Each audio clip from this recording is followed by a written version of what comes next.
Hi boys and girls, welcome to the Smackdown review, October 19th.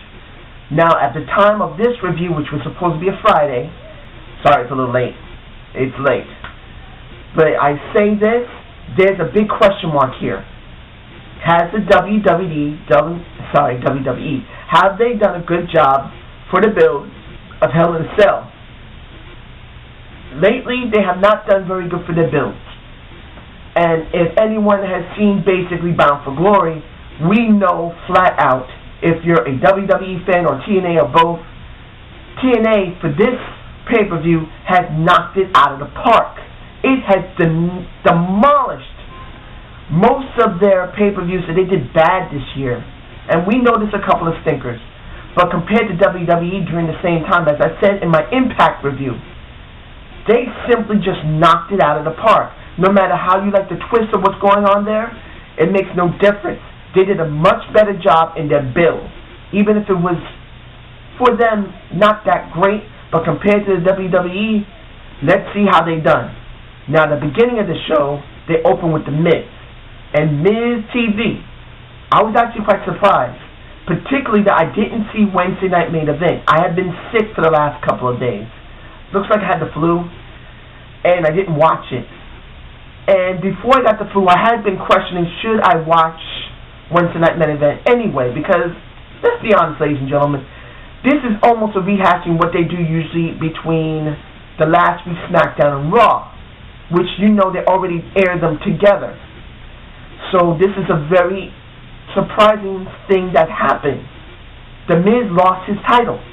He opens Miz TV saying simply, I'm going after my title again. I'm invoking my rematch clause, and I'm going to get you, Kofi. Why? You know, the titles that could be used for Wednesday night main event, where they could put their focus on, the IC, since they don't want to present the Divas very well at all. Let the Divas have it. Let the U.S. champion have it. Why would you put your mid-card belt? Let's be honest. The IC Championship is a mid-card belt. It is. It hasn't had its prestige for almost 15 years, but still, it is a mid-card belt. Put it on Raw. Put it on Smackdown. Keep that belt being seen there mainly. Do not place it on your open show for free television that you don't need cable for. I can see it through my digital antenna, which it ain't digital, it's an analog antenna hooked into my digital TV, and essentially you're giving it away for free. This is something that's pay-per-view worthy. They have not built this right. It was ugly, and I said this before with my Raw review when it came to The Miz.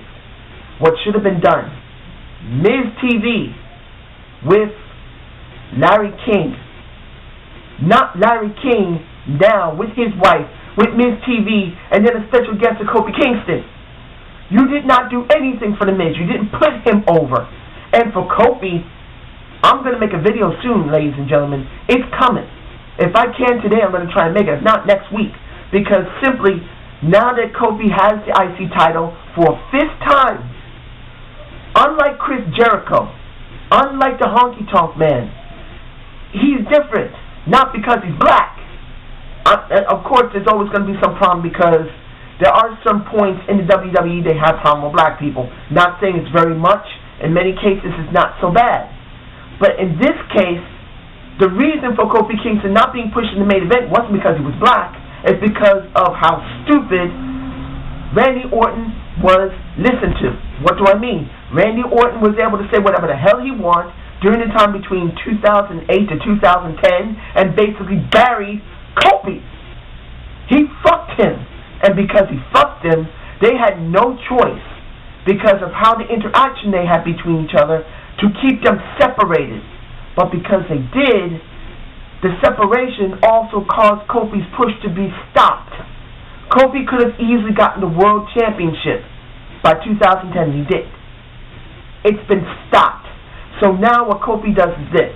He jumps between the U.S. Championship, even though he hasn't done it lately, Now he's got the IC championship, and then maybe eventually they'll throw him into the title championship again. Well, he'll be championed up with somebody who could be another type of R-Truth, who could be like basically a Evan Bourne. Who knows, in the next couple of months to a year, he could be doing the tag teams again. He's trapped. And there was no build for this. They could at least given Kofi a better win than on free television. They get more money when they go on pay-per-views. Free TV, they get base pay. Neither one of them deserved it. So this entire segment was very long, and because it was so long, anything that was good and interesting in there kind of got neutralized. Particularly what happened when Hell No comes out, and then The Miz basically tries to rant on Daniel Bryan, saying, you know, you're the one that's going to cause this team to lose. Daniel Bryan says, how would you like to have your teeth knocked down your throat? And he says simply, oh, this is coming from the goat face who had some friends in the petting zoo. That was nice. It wasn't bad. Miz is very good. But get this segment was so long, it got neutralized. Then the Big Show came out, going after Daniel Bryan. Then messing with Kane. Then you got Dolph Ziggler. It was just nothing. And then Miz getting pissed off and trying to simply get control didn't help. And then when it came to Booker T, and I have to say at least The Miz was allowed to get this part at the end of this segment, saying, Booker T, I know what you're going to say. This is going to be a tag team match, main event, when it comes to these guys. And I can at least say they made it a little different. Basically, you got Booker T saying, yeah, those guys are having a match.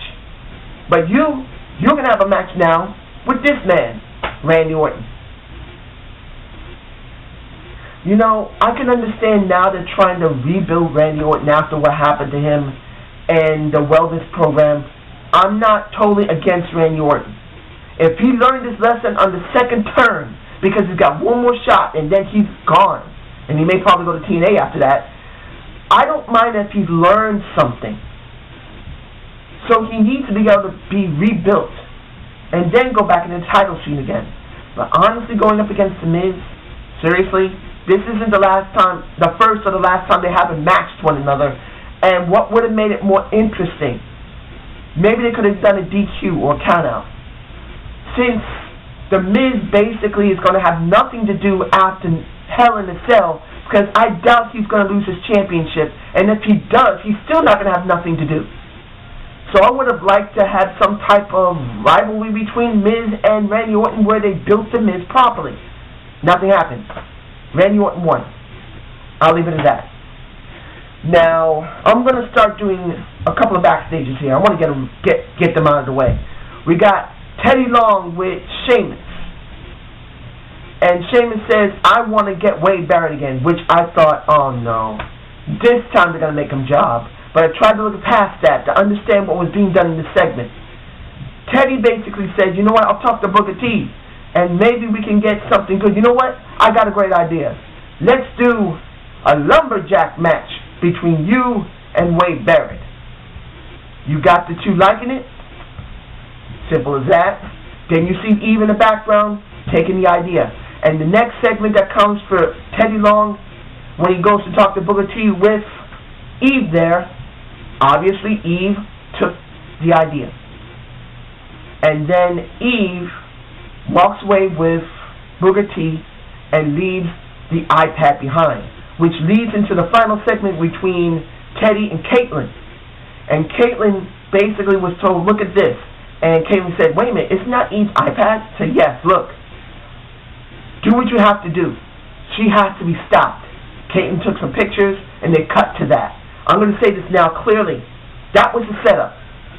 Why would Eve, and I'm saying this clearly, Eve, who is shown to be very clever right now, wouldn't be that careless to leave her iPad. That was the setup for Teddy Long. And it's okay as long as it stays a setup. If they're actually going to end this, like they did what happened with John Cena and Eve, when Eve got kissed John Cena, and they never went anywhere with it to try and do some angle of a storyline along with Zack Ryder, And that was almost not 6 to 9 months ago. If they had done that between Zack Ryder and basically Cena, that might have been something interesting to see that type of friction. But John Cena never went through with it. And Eve basically was buried after that. If they do this again, what is the point of putting Eve in a dress, some nice glasses, where we know that she could be prominently featured and look damn good? Let's be honest. One of the reasons why a lot of guys like Eve right now is because as a wrestler, she's not prominently featured, even though she's a very good-looking woman. She's one of those women you can consider sexy. I've said this before in some of my videos. You have to have women who have sex appeal. Eve has that. She can easily become a manager. Few women in the Divas division can become managers. She's one of them. And if they don't do this angle of making this a setup for Teddy to have a full confrontation between Teddy and Booker T, so Booker T will kick Teddy out, this was a complete waste of time. So when the Divas match came up, I'm getting rid of this right now, Eve was in commentary saying that she's been really feels like she's been screwed, but she understands and respects everybody. While this match was going on, most of the crowd for this night was not bad at all. Wasn't. The Tennessee crowd did pretty nice. This match, there were a couple of cheers and a couple of wows after getting slammed.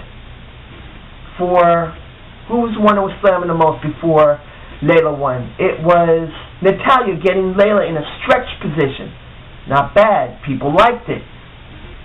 It would be better if they gave them more time to actually show skill a little bit. Maybe that may just get more interest back in the Divas division. Now, I'm going to leave it at that. Now, we got the, okay. We have the Big Show Dolph versus Hell No. I don't know why this was really necessary, honestly. I can understand at the end it was necessary. But honestly, it could have been with other people. Instead of using Big Show, where we're going to see the Big Show Monday going up against Kane. And seeing Kane and the Big Show having interaction was not necessary. It actually takes some of the steam out of the interest in it. The person who took the worst of the brunt of this is basically Dolph. He didn't gain anything from this. He jobbed again.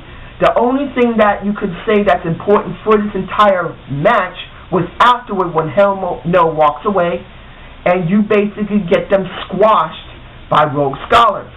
Good. We needed this. They need to get heel heat. This will make sure that Hell No gets over more before the match at Hell in a Cell. Now, when it comes to Rogue Scholars going up against Tyson Kidd and Justin Gabriel. Was it Justin Gabriel? Wait a minute. Yeah. That match, I said the last time when I saw them against Primo Epico, they gave off an 80s style type of tag team. Not like the way they are now with a lot of spots. Not the way they are now when they like to talk a lot. No. These two, if you haven't noticed, ladies and gentlemen, when they get in the ring, they go straight to business with heavy tagging, double teaming, and very little swagger or attitude. They get the business done. This is how, in many cases, older tag teams back in the 80s used to work. Look at the Hart Foundation, if anyone's ever seen it. They didn't always brag. They demolished their opponents. Look at basically the Legion of Doom. I'm not even comparing. They're not even close to Legion of Doom status. But in a sense, the Legion of Doom as an 80s tag team, they were heavily smash-mouthed. They didn't say anything they didn't mean, and they basically demolished you by overpowering you or giving you heavy tags. The Killer Bees is another team that I remember seeing where they did maybe a lot of high spots, but they were also when they turned heel at one point, I believe, a while ago, they were a very good heel tag team. It wasn't that they did huge promos and then do some type of in-ring promo. They beat their opponents down. This is what I'm getting, this like a nostalgic type of feel from these two guys. They do great work in the ring. They heavy tag. They don't show a lot of swag or anything. They just get to the business at hand. And that's how I think they're going to get over enough with the crowd, be a great heel tag team, and they're going to drop those straps to them. I believe this. If they don't, eventually, this is going to be a travesty, so I'm going to leave it as that. Next one we got, ladies and gentlemen. JBL is the only one who saved this entire SmackDown show. The way the show felt with Josh Matthews, he felt like he was, I'm not saying Josh Matthews was a great commentator. He's still like an intermediate commentator compared to the others. They would consider him like a newbie into it, because he basically is. He's only been doing commentating for maybe about 4 to 5 years at least. No, 6 years at least. But this time, he just felt like he was distracted. And JBL was the one who had to carry it. And JBL did great on almost every match. No, he did great on every match. He did. He gave it a good feel. I'm not saying that any of the matches were great. Look what happened to the Hell No versus Big Show and Dolph. That match wasn't great. But he still gave it some feeling, which is important. When it came to the Rogue Scholars and Justin and Tyson Kidd, he gave it feeling. Oh, and I forgot to say that match was standard, but I still got a good feeling from the Rogue Scholars. So this is the next one that makes no damn sense. The three-man band, Heath Slater going against Brodus Clay. Why? You could have found a jobber from NXT. You could have found a jobber from Superstars. Why? Right now, the kids love Brodus Clay and the Funkadactyls. I said it already before in my video for what is the future for the WWE. I said Brodus Clay as the Funkasaurus is a Rikishi type of character. The Funkadactyls is a much more sexier version of that Grandmaster Sexay and Scotty 2 Hotty. That's what they are, at least by my humble perspective. Honestly, I could still be wrong, ladies and gentlemen. Leave me a description in the a comment if I'm totally wrong. But I believe I'm right for the simple fact that's what they are. They get over very well with the kids, and let's be honest, the women get over very well for the men. When it comes to Cameron, men love her. She's that beautiful and sexy. And Naomi, I've already expressed how much I love the woman. If she even gave me the time of day, I'd drop to my knees and say, thank you, let me have anything you got. But essentially, this is a good group that should not have to constantly job now. They should be seen. They don't have to be in any match. You could have a Brodus Clay go out and dance with the crowd, dance with the kids, have dance-offs. Put him in that capacity if you think that he shouldn't be pushed anymore. Doing what they're doing now with the three-man band, I can understand completely. They started with him. The three-man band before they called themselves that, when they were still considering being called Encore, and then the band. It's understandable to have him in that respect. But distraction by basically two of the three-man band, which is basically Ginger and Drew, and then basically he gets his head dropped straight to the ground by Heath Slater? Seriously? No. No. I can give you a good example how much this group does not like this zero push at the end. And if you didn't notice, when they zoomed in on the girls, this was a genuine feeling. I said it once before. I don't know if it was the previous Smackdown or Raw. I think it was the previous Raw. That you saw Naomi look very upset. And then she had to get back into character. At the end of the match, when the three-man band was walking away, and they zoomed in on Cameron and Naomi, my Naomi that I love very much, you could see the honest look of disdain for this. Not that their man lost the match. It's because those two know. They didn't say anything about or show Brodus Clay in the ring. They zoomed in on them because, simply put, they know they're involved with someone who's jobbing now. They're not prominently featured anymore. Do you actually think they're going to let those girls dance in the ring on open television now? Other than going into the match? No. Unless they let him start to win again, they can't do that. They're not going to be properly featured. So, simply put, they're angry about this. And I don't blame them. They were getting over with the kids. Then they're also getting somewhat over or getting over with the men. Men like seeing beautiful women. These are two beautiful, gorgeous black women. You got a guy who is a monster, who basically is a Rikishi character that everyone likes. Men like him, women like him, kids like him. And if you gave him a feud, he can switch between being an actually dangerous monster wrestler or face, or he can go back to being like a gentle giant. It makes no difference. That's how versatile he can be. And you've seen, since he's been stuck with this stupid type of character, which was almost a year or so ago, he made the best out of it. People can see he enjoys himself going out there. He makes the people love it. And now they're burying him. They're making a serious mistake with this. I'm telling you right now, ladies and gentlemen, this is the most serious mistake the WWE have made yet. You're going to see they're going to keep zooming in on those girls time to time, and you're going to see how upset they are seeing their partner, the Funkasaurus, Brodus Clay, having to continue the job because he's ordered to. You're going to see it. Now the next one is Antonio Pizarro.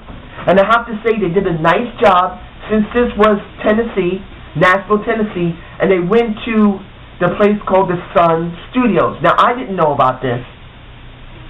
I didn't know that the Sun Studio still existed. I had heard the Sun Studio was the place that Jerry Lee Lewis was for Elvis, but I didn't know it still existed. I admit I didn't know. I may not be a big rock and roll fan or any type of country, but I do know a lot of good people came out of that studio. And he basically said, I am your United States champion. I am the one who should be treated like royalty. The ones who came from the studio are foolish. They're nothings. At least you can say, La Promo, they're giving him something to work with. His character sucks. Let's be honest. It stinks. But they still gave him something to work with. And then when he worked with Teddy DiBiase, or Ted DiBiase, woo! When was the last time this man was on TV, other than Superstars? 4 or 5 months? I don't know. I don't remember. Didn't last long. And the bit that pisses me off, they actually mentioned the DiBiase posse. They only showed it a couple of times when he was on normal TV. How in the hell are you going to talk about it now? I would have liked them not to add it in unless they're going to promptly feature him again. It sucked. JBL did a good job here. Josh Matthews wasn't too bad in his commentary this time around. He gets squashed, Ted DiBiase, and we end there. I'm not going to go any farther than that. That's it. Done. Let's see. What else we got here? Done the Layla. I've done the Ted DiBiase. I've done the Randy Orton. I've done the JBL. I've done okay. Final match of the night. Lumberjack match. You got everyone in the back, including Teddy DiBiase and Yoshitatsu Yoshi.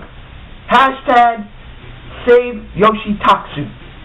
Or, no, actually it was Push Yoshitatsu. Sorry if I'm wrong. Off the ropes, I'm sorry.